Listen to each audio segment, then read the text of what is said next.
Hi friends, welcome to my channel Nash Alam. आज हम बनाएंगे अचारी अरवी फ्राई। इसे आप दाल चावल के साथ खाएं, बहुत ही मज़े की जायकेदार लगती है। तो चलें रेसिपी बनाना स्टार्ट करते हैं। अरवी मैंने ली है आधा किलो। इसे इस तरह से बारीक काट लिया है। इसमें 1 चम्मच नमक डाल के मिक्स करेंगे और 5 से 10 मिनट ऐसे ही छोड़ देंगे। फिर इसमें पानी डाल के अच्छी तरह वॉश करेंगे 2 से 3 मरतबा। इससे अरवी का जो लेस होता है वो कम हो जाएगा। मैंने इसे अच्छे से वॉश कर लिया है। अब चलते हैं इसके पकाने के प्रोसेस की तरफ। ये 1/4 टीस्पून कलौंजी ली है, 1/4 टीस्पून राई और ½ टीस्पून ज़ीरा लिया है। 8 से 10 कड़ी पत्ता है। इससे हम इसका बघाड़ लगाएंगे। इसे ऑयल में डाल देते हैं। अच्छा, ऑयल जो है 1/3 कप लिया है मैंने। हल्का सा इसे फ्राई कर लेते हैं और अब इसमें शामिल करेंगे अरवी, जिसे मैंने काट के नमक लगा के वॉश करके रखा था। तेल में लाइट सा फ्राई कर लेते हैं इसे भी।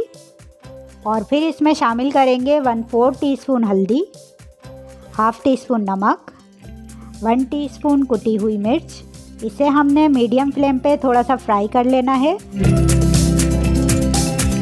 ये थोड़ा सा फ्राई हो जाए, अब हम इसमें एक दरमियाने साइज़ का टमाटर शामिल करेंगे। टमाटर को मैंने इस तरह से काट लिया है, ये डाल देते हैं। टमाटर के साथ भी इसे भून लेना है ताकि टमाटर सॉफ्ट हो जाए। अब हम इसे कवर करके 10 मिनट के लिए छोड़ देते हैं हल्की आंच पे।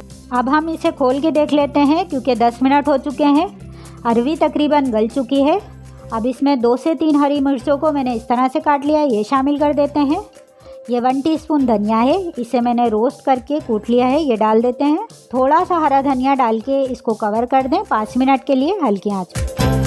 5 मिनट हो चुके हैं। अरवी की भुजिया पक के तैयार है। अब मैं इसे निकाल के दिखाती हूँ। बहुत ही खुशबूदार और मज़े की बनती है। आप भी इसे ट्राई करें और मुझे कमेंट्स करके बताएं कि आपको ये रेसिपी कैसी लगी। मिलते हैं नेक्स्ट वीडियो में एक और नई रेसिपी के साथ। अपना ख्याल रखिएगा। अल्लाह हाफिज़।